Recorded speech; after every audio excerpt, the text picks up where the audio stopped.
नमस्कार दोस्तों, स्वागत है आप सभी का एक बार फिर से आपके अपनी YouTube channel quality content studio पर। तो दोस्तों हम पढ़ रहे हैं भारत का संविधान एवं भारतीय राज्य व्यवस्था के संबंध में। इसके अंतर्गत दोस्तों हम लोग कवर करने वाले हैं भारतीय संविधान की अनुसूचियों से संबंधित इसके मोस्ट इम्पॉर्टेंट टॉप 25 एमसीक्यूज़ के संबंध में। इसके अंतर्गत सभी अनुसूचियों को हम लोग कवर करने वाले हैं। तो चलिए शुरू करते हैं। फर्स्ट नंबर क्वेश्चन है हमारा कि मूल संविधान में अनुसूचियों की संख्या कितनी थी। तो मूल संविधान में अनुसूचियों की कितनी संख्या थी? 8, 7, 10 या फिर 12। तो इसका सही आंसर होगा ऑप्शन नंबर ए। मूल संविधान में अनुसूचियों की संख्या थी 8। सेकेंड नंबर क्वेश्चन है हमारा कि वर्तमान में भारतीय संविधान में अनुसूचियों की संख्या कितनी है। तो मूल संविधान में थी 8, अब वर्तमान में कितनी हो गई हैं? 10, 12, 8 या फिर 6। तो 8 तो होगा नहीं, तो इस प्रकार इसका सही आंसर होगा ऑप्शन नंबर बी 12। तो मूल संविधान में अनुसूचियों की संख्या थी 8 और वर्तमान में अनुसूचियों की संख्या 12 है। थर्ड नंबर क्वेश्चन है हमारा कि निम्नलिखित में से प्रथम अनुसूची में किसका उल्लेख है। तो टोटल अनुसूचियों की संख्या है 12, उसमें से प्रथम अनुसूची में किसका उल्लेख किया गया है? राज्यों के नाम और उसके क्षेत्र, संघ शासित क्षेत्रों के नाम एवं उनकी सीमाएं, उपयुक्त दोनों या फिर इनमें से कोई नहीं। तो इस प्रकार इसका सही आंसर होगा ऑप्शन नंबर सी, उपयुक्त दोनों। यानी कि प्रथम अनुसूची में राज्यों के नाम भी दिए गए और उससे संबंधित क्षेत्र का वर्णन किया गया है, और संघ शासित क्षेत्र या संघ राज्य क्षेत्र या केंद्र शासित प्रदेशों के नाम और उनकी सीमाओं का वर्णन भी प्रथम अनुसूची में दिया गया है। तो इस प्रकार हम कह सकते हैं प्रथम अनुसूची के दो पार्ट हैं, एक में राज्यों के नाम और उससे संबंधित क्षेत्र, और दूसरे में केंद्र शासित प्रदेशों के नाम और उसकी सीमाएं या उनके क्षेत्र। तो इस प्रकार इसका सही आंसर होगा option number C. 4 number question है हमारा कि भारतीय संविधान में उल्लेखित अनुसूचियों के संबंध में कौन सा कथन सही है। तो प्रथम अनुसूची में हमने जाना कि इसमें राज्य और केंद्र शासित प्रदेशों के नाम और उससे संबंधित क्षेत्र या सीमाओं का वर्णन है। अनुसूची 2 में किसका वर्णन है? तो अनुसूची 2 में पदाधिकारियों यानी कि जितने भी संवैधानिक पद हैं उनका वेतन, भत्ते एवं पेंशन आदि का प्रावधान है अनुसूची 2 में, और इन्हीं संवैधानिक पदाधिकारियों को शपथ दिलाने या शपथ संबंधी प्रावधान किया गया है अनुसूची 3 में। तो 2 में पदाधिकारियों के वेतन, भत्ते, पेंशन, 3 में पदाधिकारियों की शपथ का वर्णन है। तो इस प्रकार इसका सही आंसर होगा ऑप्शन नंबर सी, उपयुक्त दोनों कथन इसके सही होंगे। 5 नंबर क्वेश्चन है हमारा कि राज्य एवं संघ राज्य क्षेत्र यानी कि केंद्र शासित प्रदेशों में राज्यसभा में स्थानों का आवंटन का प्रावधान किस अनुसूची में है। तो राज्यसभा में जो सीटें हैं या उनके स्थानों का आवंटन राज्य और केंद्र शासित प्रदेशों में किया गया है, जो आवंटन किया गया है इसका प्रावधान किस अनुसूची में है? 1, 2, 4 या फिर 5 में।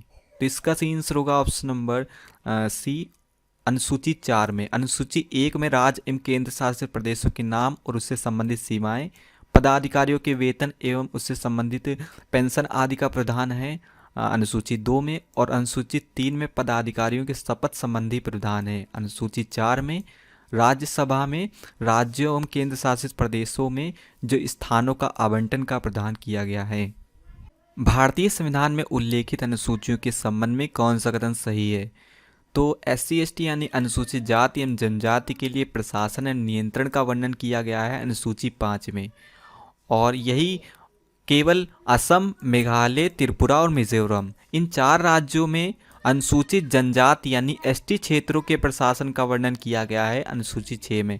तो अनुसूची 5 ST/ST के लिए प्रशासन नियंत्रण से संबंधित है, और अनुसूचित 6 केवल मेघालय, मिजोरम, त्रिपुरा और असम, ये 4 राज्यों के लिए केवल ST क्षेत्रों के प्रशासन का वर्णन है अनुसूची 6 में। तो इस प्रकार इसका सही आंसर होगा ऑप्शन नंबर सी, उपयुक्त दोनों कथन इसके सही होंगे। 7 नंबर क्वेश्चन है हमारा कि भारतीय संविधान में कितने प्रकार की सूचियों का वर्णन है। याद रहे दोस्तों, यहाँ अनुसूची नहीं सूची पूछी जा रही है। तो भारतीय संविधान में 3 प्रकार की सूचियों का वर्णन है। संघ सूची, जिसमें संघ संबंधित प्रावधान या उससे संबंधित कार्य दिए गए हैं।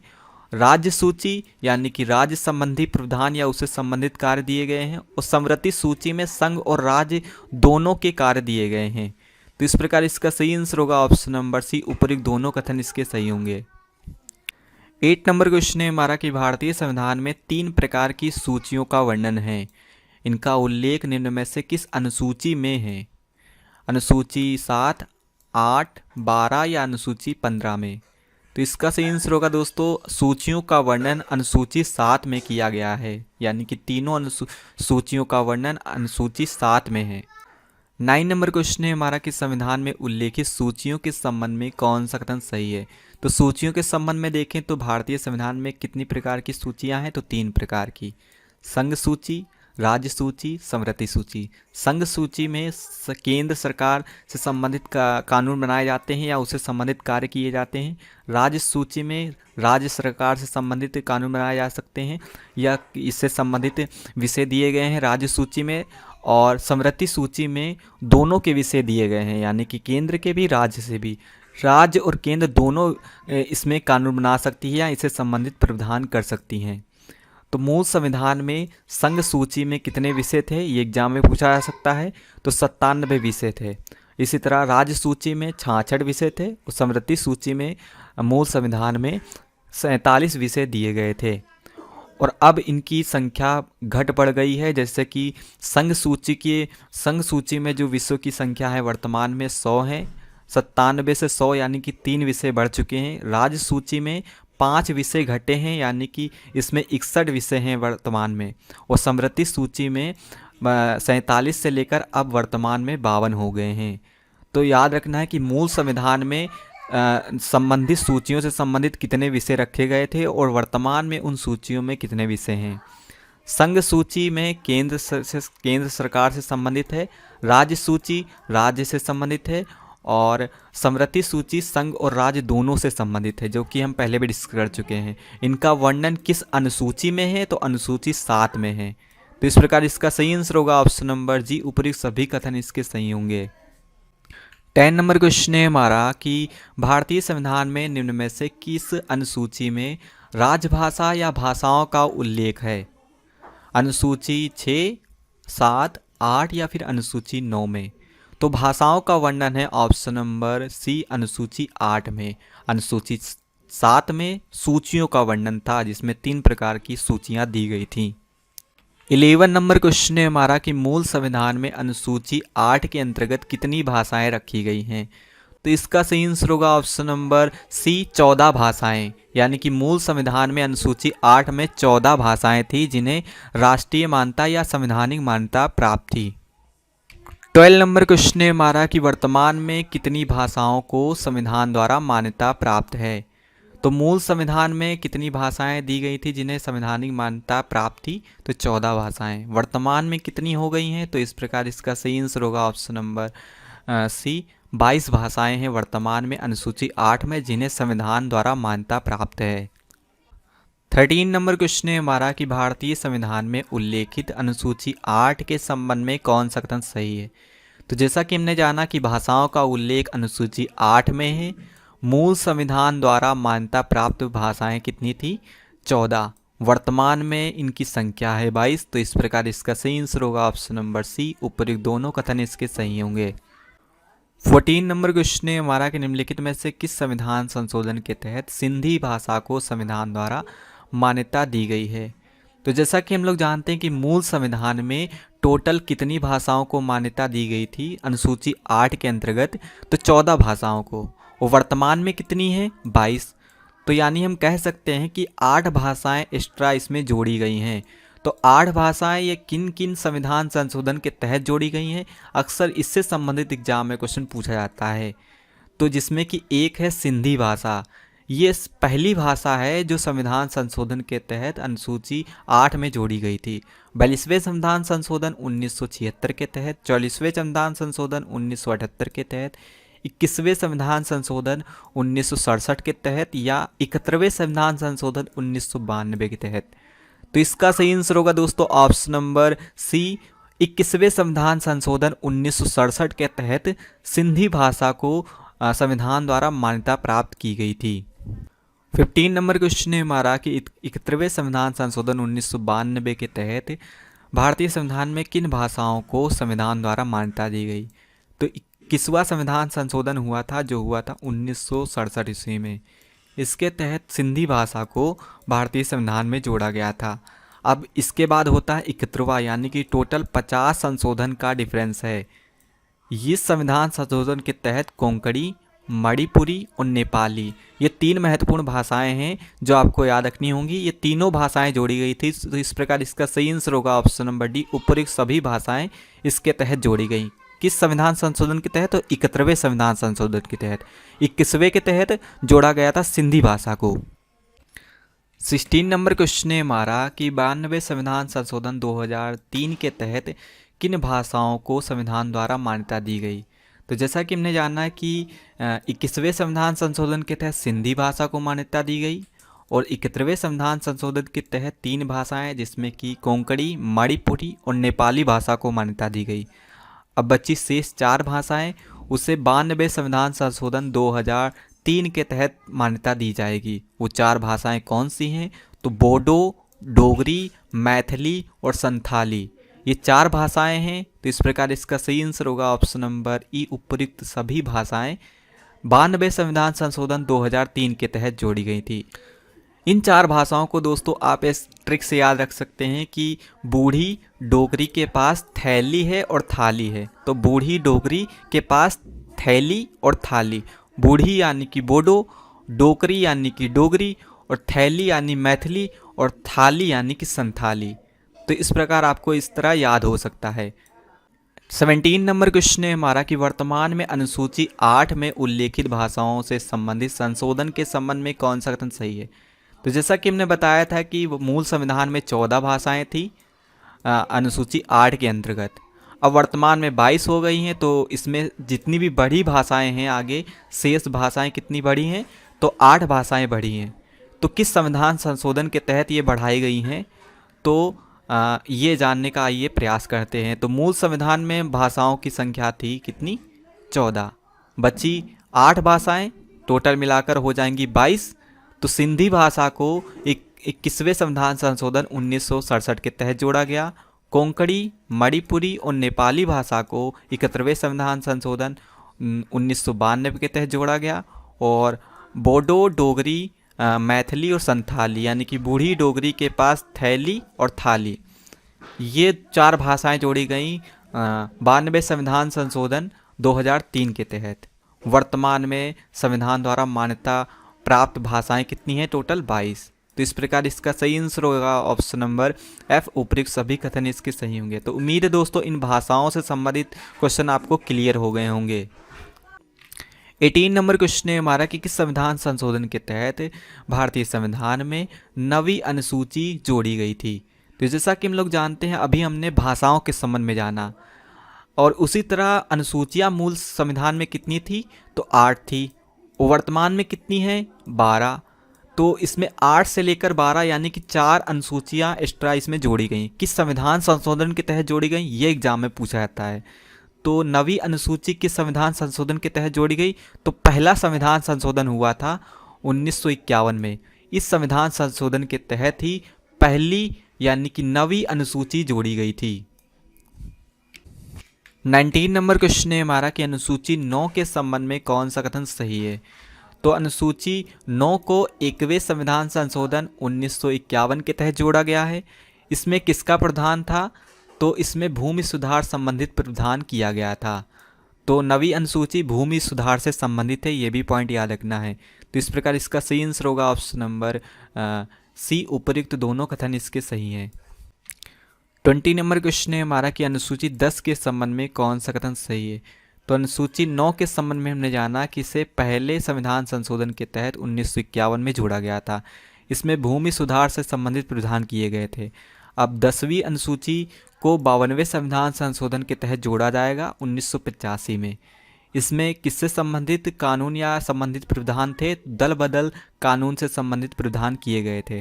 तो दल बदल 10वीं अनुसूची से संबंधित था। तो 10 से दल बदल और 10 से 10वीं अनुसूची। तो इस प्रकार आप इसे याद कर सकते हैं।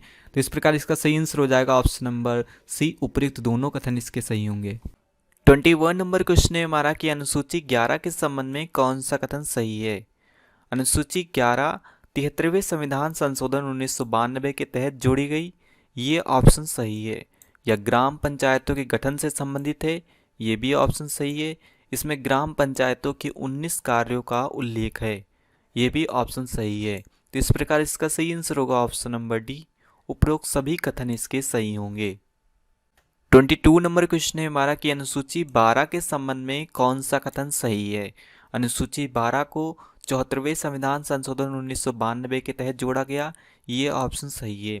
यह नगर पालिका से संबंधित है, जबकि 11वीं अनुसूची ग्राम पंचायती से या पंचायती राज व्यवस्था से संबंधित थी। इसमें नगर पालिका के 18 कार्यों का उल्लेख है, ये भी ऑप्शन सही है। तो इस प्रकार इसका सही आंसर होगा ऑप्शन नंबर डी। उपर्युक्त सभी कथन इसके सही होंगे। 23 नंबर क्वेश्चन है हमारा कि भारतीय संविधान में किस संविधान संशोधन के तहत जोड़ी गई अंतिम 4 अनुसूचियों के संबंध में कौन सा कथन सही है। तो मूल संविधान में अनुसूचियों की संख्या 8 थी और वर्तमान में इसकी संख्या 12 है। नवीं अनुसूची पहले संविधान संशोधन 1991 में जोड़ी गई, जो भूमि सुधार से संबंधित थी। 10वीं अनुसूची 52वें संविधान संशोधन 1985 में जोड़ी गई, जो दल बदल कानून से संबंधित थी। और 11वीं अनुसूची 73वें संविधान संशोधन के तहत जोड़ी गई, जो पंचायती राज व्यवस्था से संबंधित थी, जिसमें 29 कार्यों का उल्लेख है पंचायती राज व्यवस्था के।